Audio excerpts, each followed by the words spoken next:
지금 진리의 인도하심을 따르라라는 제목으로 현대 신학에 최근에 가장 핫했던 지금도 계속 현재 진행형인 그러면서 오늘 우리 교회의 믿음에 심각한 문제를 가져올 수 있는 현대 신학의 한 경향을 살펴보는 가운데 있습니다.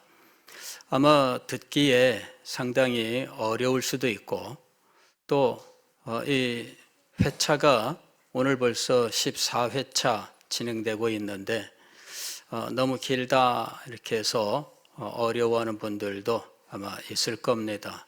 그러나 이 메시지는 여러분에게 반드시 선포되어야 할 메시지이기 때문에 선포하고 있는 겁니다.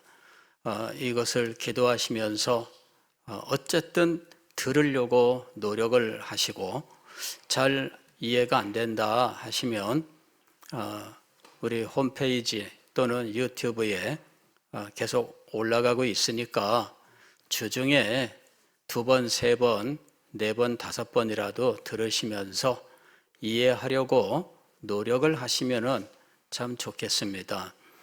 어떤 메시지는 여러분이 이해하든 말든 선포되어야 하는 메시지가 있어요. 어떤 메시지는 이 시대가 다 뒤로 가더라도 선포되어야 하는 메시지가 있습니다. 그래서 이런 특별한 의미가 있는 메시지다. 반드시 이곳에서 선포되어야 한다라고 하는 것을 여러분이 아시고 기도하시면서 이 메시지에 함께 할 수 있기를 바랍니다. 자, 오늘 여러분과 함께 생각하고자 하는 메시지는 하나님 나라의 연속성과 단절성의 문제입니다. 저도 오래전에 가졌던 의문이 무엇이냐면은 유대교와 기독교의 연속성과 단절성이라고 하는 것입니다.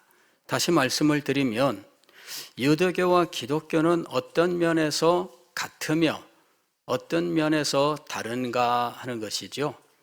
그리고 기독교는 유대교가 계속되는 것인가 아닌가 하는 것입니다.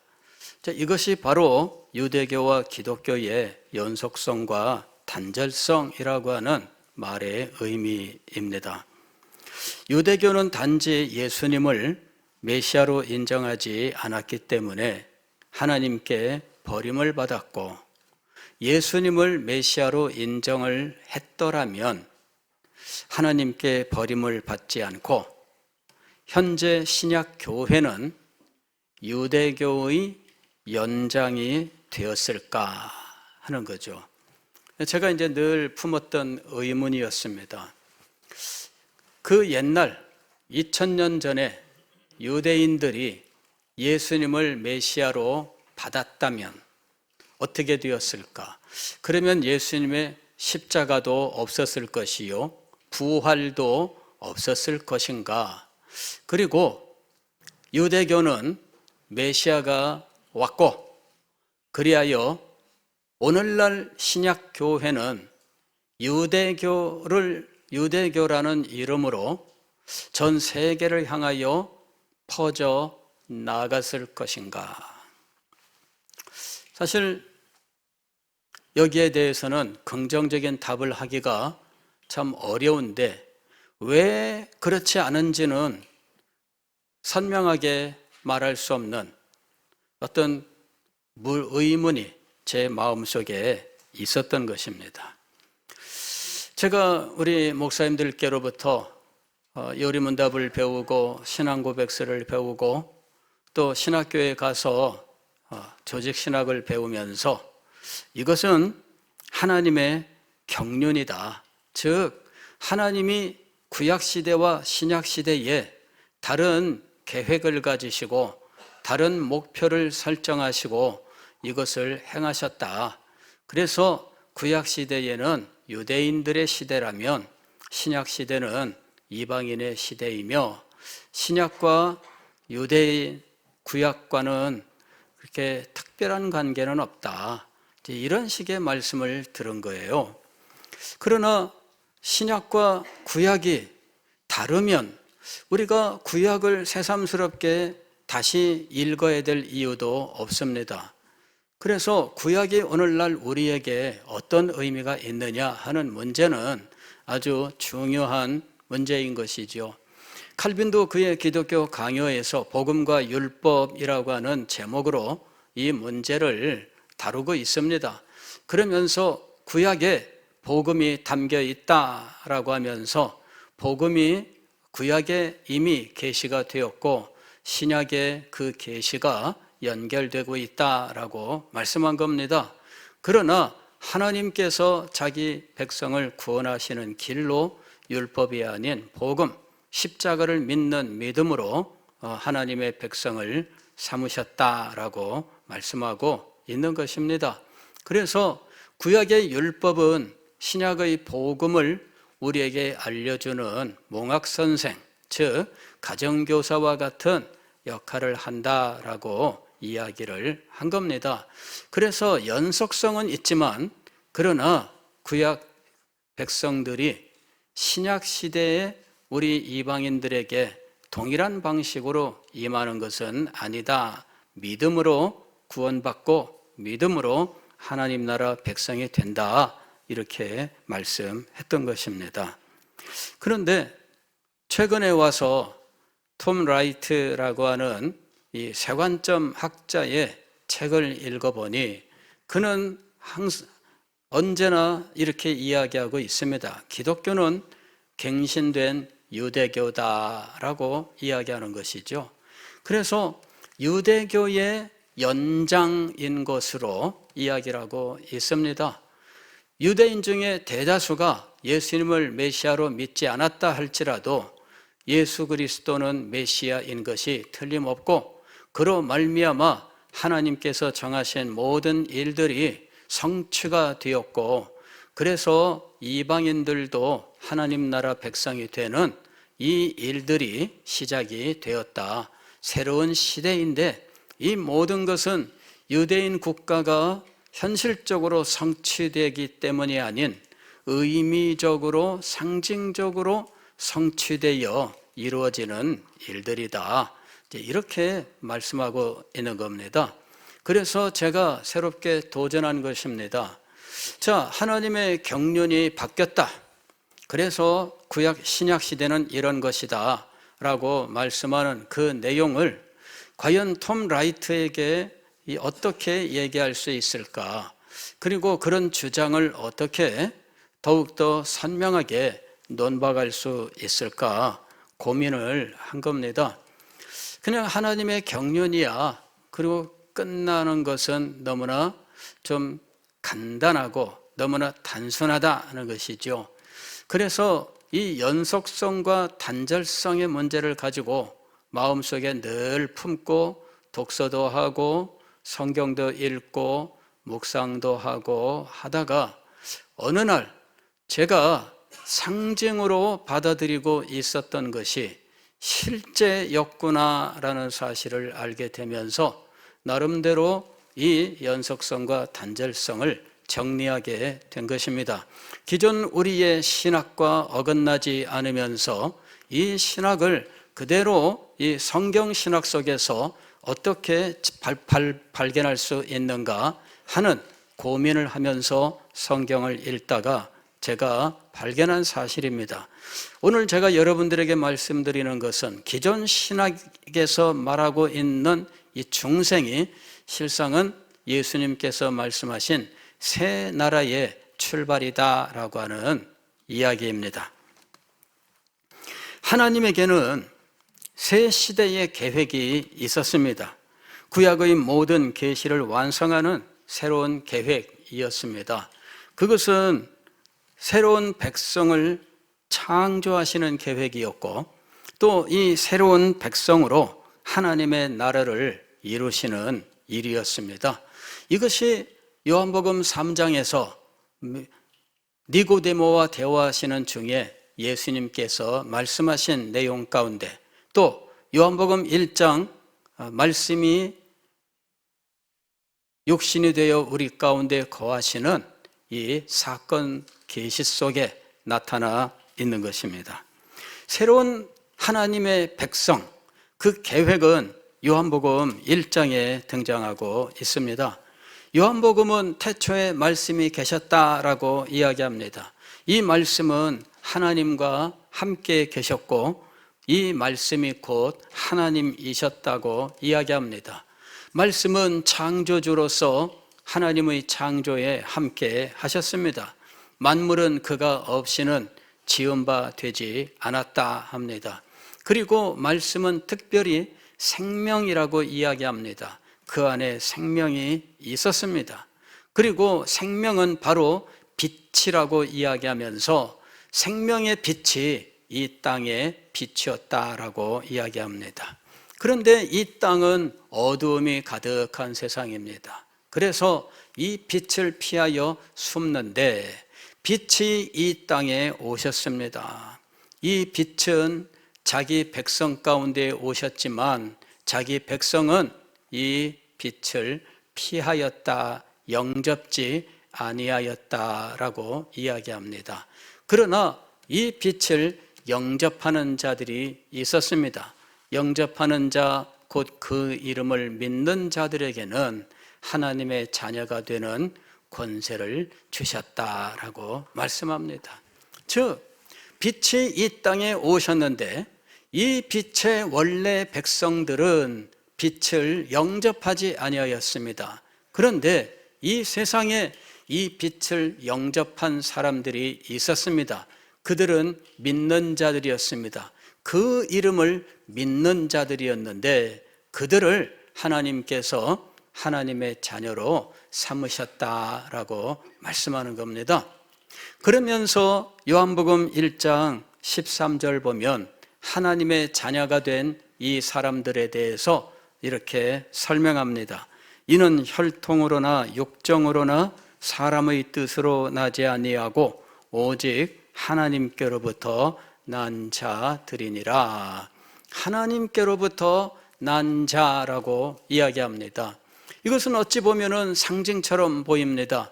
예수 그리스도는 하나님의 아들이고 하나님으로부터 태어난 분이라고 신학적으로 설명하지만 그러나 그것 자체가 우리 인간이 자녀를 낳는 것과 같은 그러한 탄생을 의미하는 것은 아니다라고 이야기합니다. 그냥 아버지와 아들이라고 하는 이 용어가 우리에게 계시가 되었고 아버지와 아들 사이의 관계는 태어남 혹은 탄생과 연결되고 이 아버지가 아들을 낳았다라고 할 때 이 낳음이라고 하는 것은 어머니가 낳았다라고 하는 이때에 낳았다라는 말과 원어에는 차이가 난다라는 것이죠. 여자로부터 태어나는 탄생과 아버지로부터의 탄생이라고 표현할 때 용어가 다르다는 것이죠. 그래서 아버지로부터 태어났다라고도 말할 수 있게 되는 거예요. 우리들도 그런 말 하죠. 아버지가 아들한테 야, 이 녀석아, 내가 너를 어떻게 낳았는 줄 알아? 근데 아들이 얘기합니다. 아버지가 어떻게 저를 낳아요? 근데 아버지가 낳았습니까? 안 낳았습니까?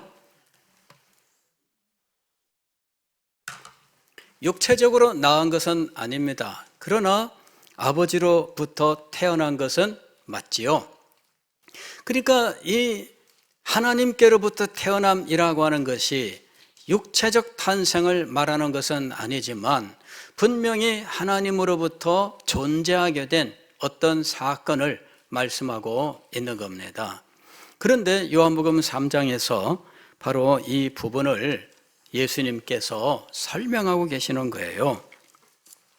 니고데모라고 하는 바리새인이 예수님을 찾아왔습니다.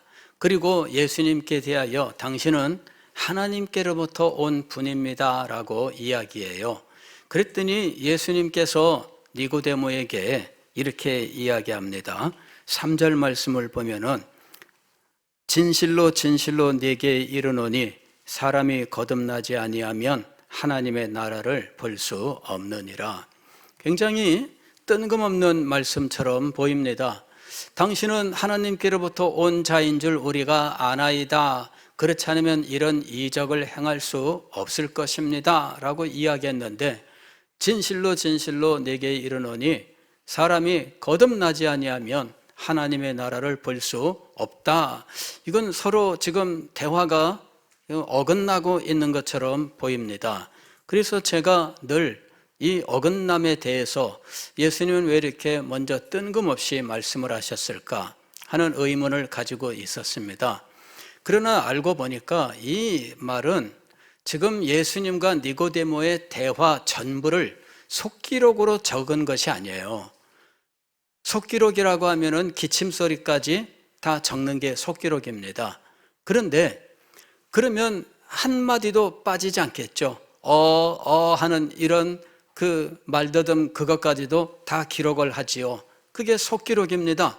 그런데 지금 여기에 말은 속기록이 아니라 요약의 개요, 대화의 개요입니다. 그래서 어떤 부분은 빠지기도 하고 하는 이런 모습을 갖고 있는 거예요. 지금 여기서 빠진 것으로 추정되는 말은 이것입니다. 하나님께로 오신 줄 우리가 아나이다. 하나님께로부터 오셨다면 지금 유대인들이 소망하는 하나님의 나라의 임함에 대하여 하나님의 뜻을 우리에게 알려주실 수 있지 않겠습니까? 이것이 지금 여기에 생략되어 있는 의미 말이라고 하는 것이죠. 제가 가만히 대화를 묵상을 해보니까, 대화의 장면을 가만히 생각을 해보니까 하나님께로부터 오신 줄 아나이다. 유대인들은 항상 이런 모습을 갖고 있어요. 누군가 하나님께로부터 온 사람이다 라고 생각이 되면 그 사람에게 찾아가서 항상 무엇을 묻느냐 하면 하나님의 나라는 언제 임합니까?를 묻는다는 거죠. 그 사람들이 하여튼 무조건 그 시대에 행했던 관습이라고 말할 정도로 하나님께로부터 오셨습니까? 그렇다면 하나님의 나라에 대하여 하나님의 뜻은 무엇입니까? 이렇게 묻는 관행이 그들에게 있었다 하는 것입니다. 그래서 생략된 부분이 바로 그 관행적인 질문입니다. 그리고 그에 대한 대답이 무엇이냐 하면, 너희가 아직도 하나님의 나라가 온 것을 볼 수 없느냐? 이유는 무엇이냐? 거듭나지 아니하면 하나님의 나라를 볼 수 없느니라. 즉 너희가 지금 하나님의 나라가 임하는 것을 보지 못하느냐? 이유는 거듭나지 않았기 때문이다. 이렇게 예수님께서 말씀하신 거예요. 생략된 대화의 부분이 있었던 것입니다. 우리는 왜 하나님의 나라가 임한 것을 보지 못합니까? 거듭나지 못했기 때문이다. 이스라엘 백성들은 왜 아직도 하나님의 나라가 와야 된다고 이야기하는가? 거듭나지 못했기 때문이다. 예수님께서는 그 말씀을 하고 계시는 것입니다. 그런데 여기 거듭나면, 이 거듭이라고 하는 말이 문제가 되는 말입니다. 이 말은 헬라어로는 아노센이라고 하는 말인데 크게 두 가지 의미를 가져요. 하나는 첫 번째로 다시라는 말입니다. 두 번째로는 위에서부터라는 말입니다. 그런데 니고데모는 이 다시라는 말로 받아들인 거예요. 그래서 예수님에게 이야기합니다. 사람이 어떻게 다시 태어날 수 있겠습니까? 어머니 뱃속에 들어갔다가 다시 나와야 됩니까? 라고 예수님에게 질문합니다. 그게 다시라는 말로 지금 받아들인 니고데모의 생각을 표현하고 있는 겁니다. 그런데 예수님께서는 니고데모가 이 말을 잘못 알아들었다고 말씀하시는 거예요. 예수님께서 말씀하신 것은 위에서부터입니다. 사람이 위에서부터 나지 아니하면 하나님의 나라를 볼 수 없느니라. 그래서 이 말을 더 구체적으로 설명하시는데 이것이 5절의 말씀입니다. 예수께서 대답하시되 진실로 진실로 네게 이르노니 사람이 물과 성령으로 나지 아니하면 하나님의 나라에 들어갈 수 없느니라. 이게 바로 위에서부터 라는 의미로 예수님께서 말씀하셨다는 것을 알려주는 구절입니다. 예수님께서 다시 말씀하시는데 물과 성령으로 나지 아니하면 하나님의 나라에 들어갈 수 없다라고 말씀하셔요. 그러면서 니고데모가 이 원리를 알지 못했던 이유는 무엇이냐? 성령으로 난, 즉 위에서부터 태어난 탄생의 특징 때문입니다. 8절 보게 되면은 바람이 임의로 불매 네가 그 소리는 들어도 어디서 와서 어디로 가는지 알지 못하나니.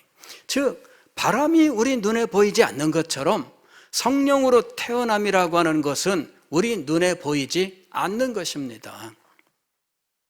그러면서 7절은 이건 좀 번역이 중의적인 이 단어의 의미를 살려서 번역하는 것이 훨씬 더 우리가 성경을 이해하는 데 도움을 준다라고 생각합니다. 내가 네게 거듭나야 하겠다 하는 말을 놀랍게 여기지 말라 그랬는데 다시 태어나야 한다는 것을 놀랍게 여기지 말라 보다는 위로부터 태어나야 하겠다 하는 말을 놀랍게 여기지 말라. 이것이 더 정확한 의미 번역이라고 보입니다. 자, 여기서 다시 태어남으로 받아들였던 니고데모는 이 탄생의 신비한 것들을 이해할 수가 없었습니다. 다시 태어남, 이것은 육신의 태어남으로만 생각하고 그의 생각을 그곳에만 한정짓는, 갇혀서 더 이상 다른 것을 생각하지 못하게 만드는 한계가 있는 번역이었습니다. 그런데 예수님께서 말씀하셨습니다. 성령으로 태어나야 된다라고 분명하게 말씀하시면서 이 아노센이라고 하는 헬라어는 다시 태어난다는 말로 번역할 것이 아니라 위로부터 태어난다라고 생각해야 된다라고 말씀하신 겁니다.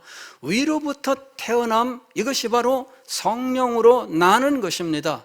그리고 요한복음 1장 13절에서는 하나님으로부터 난 것입니다. 이것이 하나님 나라 백성들이에요. 예수님께서는 새 시대 하나님의 나라에 대해서 말씀을 하시는데 유대인들이 메시아를 인정하여 하나님의 나라가 되는 것이 아니라 성령께서 새롭게 탄생하신, 그러니까 낳으신, 즉 하나님께로부터 태어난 자들이 하나님의 자녀이며 그 하나님의 자녀들이 하나님의 나라를 이룬다라고 말씀하고 있는 겁니다. 하나님의 나라를 보는 것은 그 나라에 들어간 사람만 볼 수 있는 것이죠. 그 나라에 들어가는 것은 성령으로 말미암아 태어나야 되는 일이었습니다. 즉 성령으로 탄생하는 일이 바로 하나님 나라에 들어가는 길이었고 성령으로 탄생하는 것이 바로 하나님께로부터 태어나는 것이다 라는 것입니다.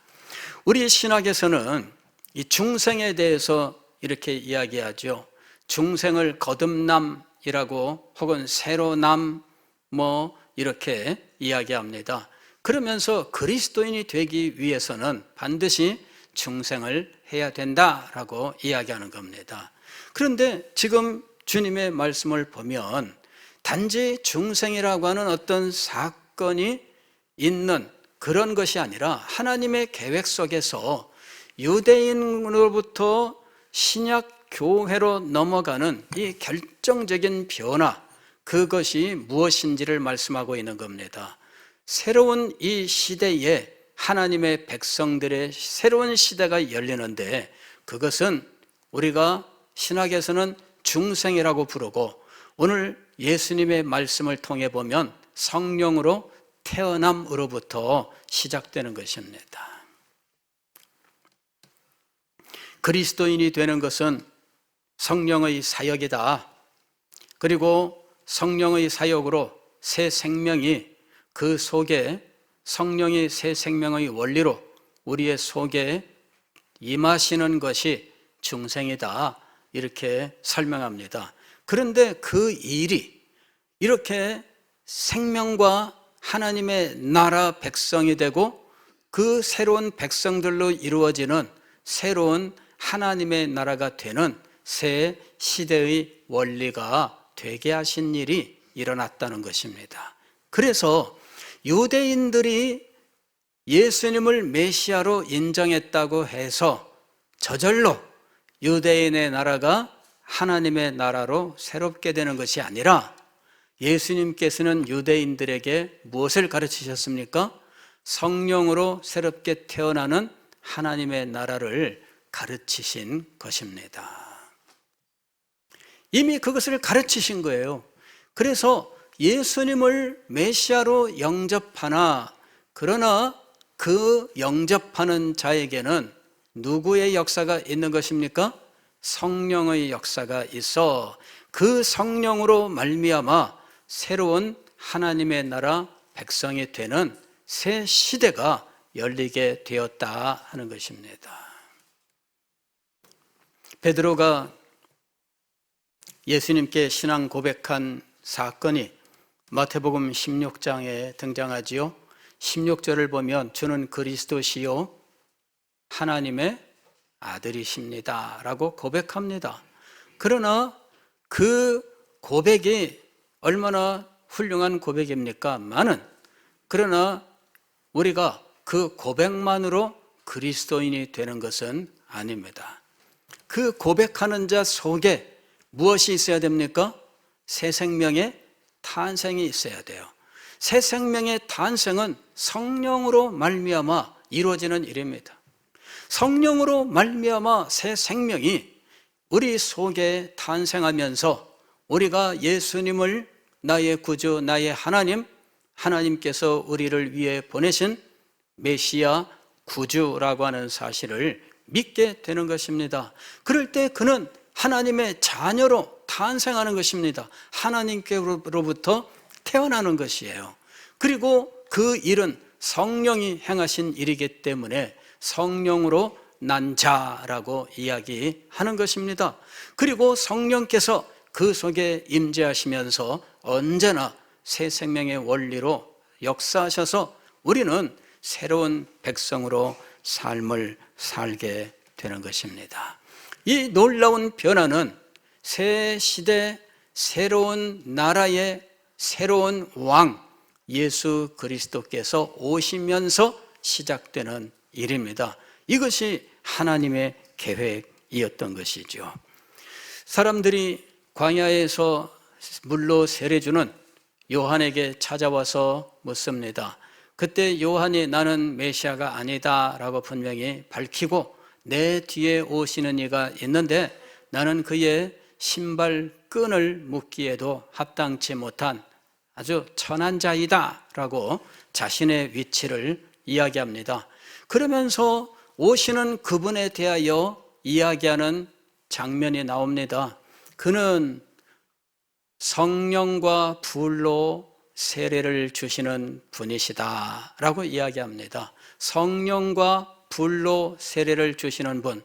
그러면서 그 말씀에 이어서 불로 심판하는 이런 이 쭉정이를 불로 태우는 이 추수 때의 사건에 대해서 이야기를 해요. 그런데 성령으로 세례는 무엇을 말하는 것일까요?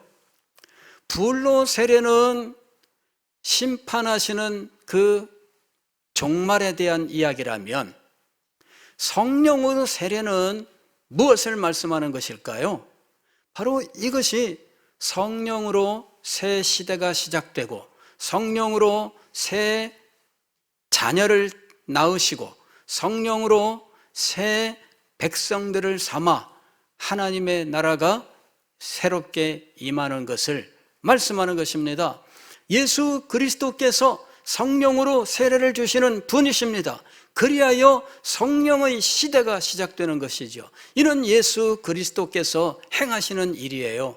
예수님께서 성천하실 때 제자들에게 말씀하셨습니다. 내가 너희를 떠나는 것이 유익하다. 그렇지 않으면 보혜사께서 너희에게 임하지 아니할 것이다. 내가 아버지께로 가면 아버지께 보혜사 즉 성령을 받아 너희에게 보낼 것이다 라고 말씀하십니다. 성령을 보내시는 예수 그리스도, 바로 그것이 성령 세례인 것이죠. 그리고 성령 세례로 새 시대, 새로운 존재, 새로운 탄생, 새로운 나라, 새로운 삶이 이루어지는 것입니다. 세례는 연합을 의미하고 새로운 삶의 시작을 의미합니다. 성령으로 말미암아 하나님의 나라 백성이 되고 새로운 삶을 시작하게 되는 것, 바로 그 일을 예수님께서 성령으로 세례를 주어 행하셨다 하는 것입니다. 저는 성경을 보면서 고넬료가 베드로를 자기 집에 청했는데 베드로가 마지 못해 하나님께서 가라 하시니까 갔습니다. 그리고 가서 몇 마디 이야기를 하는데 성령이 그들에게 임하니 그들에게 세례를 주고 이렇게, 그리고 예루살렘으로 돌아왔습니다. 예루살렘에 있던 성도들이 난리가 났습니다. 어떻게 유대인이 이방인과 함께 식사하고 심지어 그들에게 세례까지 주었는가 베드로에게 따져 물었던 겁니다. 그때 베드로가 대답을 합니다. 자, 내가 그에게 갈 때에는 이러이러한 환상과 하나님의 말씀이 있어 갔는데 가서 내가 말씀을 전하는데 성령이 우리에게 임했던 것과 같이 임하더라. 성령이 임하셨는데 세례 주지 못할 이유는 없다. 그렇게 해명을 합니다. 그랬더니 잠잠해졌어요. 저는 이 사건을 보면서 성령이 임하시니 안 할 수 없고 성령이 임하셨다 하니 다들 잠잠해졌다. 이미 그 시대 베드로나 다른 사도나 다른 모든 성도들이 성령이 임하는 것이 최종 결론이라고 하는 사실을 인정하고 있었다 하는 것을 보여주는 겁니다. 다른 모든 논쟁이 성령이 임하셨다 하니까 다 사라져요. 따지기는 것도 없고 묻는 것도 없습니다. 그 즉시 다 인정할 수밖에 없는 것입니다. 성령이 임하는 것이 하나님의 백성이 되는 길이라고 하는 사실을 누구나 인정하고 있었던 겁니다. 다만 적극적으로 이방인에게 나아가서 복음을 전하지는 못하지만 이방인에게 성령이 임할 수 있다라고 하는 것과 그들에게 세례를 줄 수 있다 하는 것을 인정하고 있었던 겁니다. 그 인정은 무엇 때문입니까? 성령의 임하심 때문이었어요. 저는 성경을 보면서 늘 의문을 품었던 것이 무엇이냐면 갈라디아서 2장 2절에 나오는 말씀입니다. 여기 보면은 사도 바울이 갈라디아에 임한 다른 복음, 즉 유대인 성도들이 예수님을 믿되 유대인의 모든 관습을 지켜야 한다. 즉 너희들도 할례를 받아 유대인이 되어야 한다라고 하는, 즉 유대인이 메시아를 영접하는 이 구조, 오늘날 톰 라이터가 말하는 구조입니다. 이 구조를 주장하는 사람들이 그때 유대 그리스도인들이었어요. 그 사람들이 주장하는 것에 대해서 사도 바울이 갈라디아 사람들에게 강하게 논증하는 것이 있습니다. 내가 너희에게 다만 이것을 알려 하노니 내가 알고 싶다 이거죠. 알고 싶다. 너희가 성령을 받은 것이 율법의 행위로냐 듣고 믿음으로냐. 자, 유대주의자들에 대하여 바울이 갈라디아의 성도들에게 논증을 하는데 그냥 결론, 그냥 다른 거 다 필요 없고 한 가지만 알고 싶다 이렇게 얘기합니다. 한 가지만 알고 싶다. 너희가 성령을 받은 것이 율법의 행위로냐 듣고 믿음으로냐. 이때 사도 바울이 지금 강하게 논증하는 것은 성령 받음이에요. 성령 받음. 성령을 받았지 않느냐 이겁니다. 성령을 받았지 않느냐. 3절 계속해서 보게 되면 너희가 이같이 어리석으냐 성령으로 시작하였다가 이제는 육체로 마치려느냐. 성령으로 시작하는 겁니다. 유대주의의 주장은 사실은 오늘날 톰 라이트의 주장과 거의 일치합니다. 다만 톰 라이트는 할례를 받아라 이렇게 말하지 않죠. 그러나 메시아를 인정했다, 그러면 되는 거다라고 말하고 있습니다. 그러나 정말 새시대 신약 교회는 무엇으로 말미암아 이루어지고 있는 것입니까? 성령으로 말미암아 이루어지고 있는 것입니다. 예수 그리스도께서 성령을 부으심으로, 즉 성령으로 세례를 주시는 이 일을 통하여 성령이 한량없이 임하며 그 성령으로 말미암아 그 속에 생명의 원리가 싹 튼 사람들이 예수님을 나의 구주, 나의 하나님으로 영접하고 변화된 새 마음, 새 삶을 살게 되면서 그들은 새로운 하나님 나라 백성이 되는 것입니다.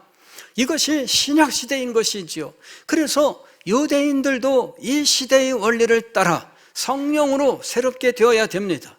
유대인들이 예수님을 구주로 영접합니다. 그것만으로 이루어지는 게 아니에요. 그들 속에 무엇이 역사해야 됩니까? 성령이 역사해야 돼요.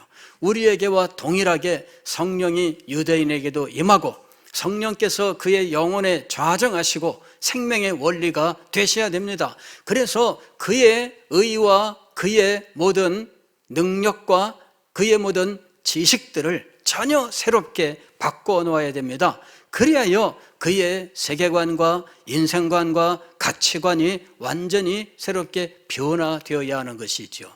이것이 새 나라의 모습입니다. 유대인이 예수님을 메시아로 인정하면 끝나는가? 그렇지 않습니다.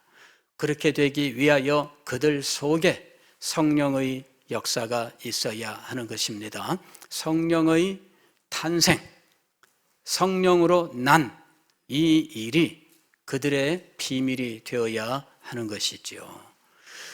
구약과 신약의 연속과 단절, 구약에는 메시아에 대한 예언들이 있지만 그러나 이 예언이 진짜 참된 의미로 우리에게 다가오기 위해서는 성령으로 나는 일이 있어야만 됩니다. 그렇지 않으면 구약의 예언들이 우리에게 드러나지 않습니다.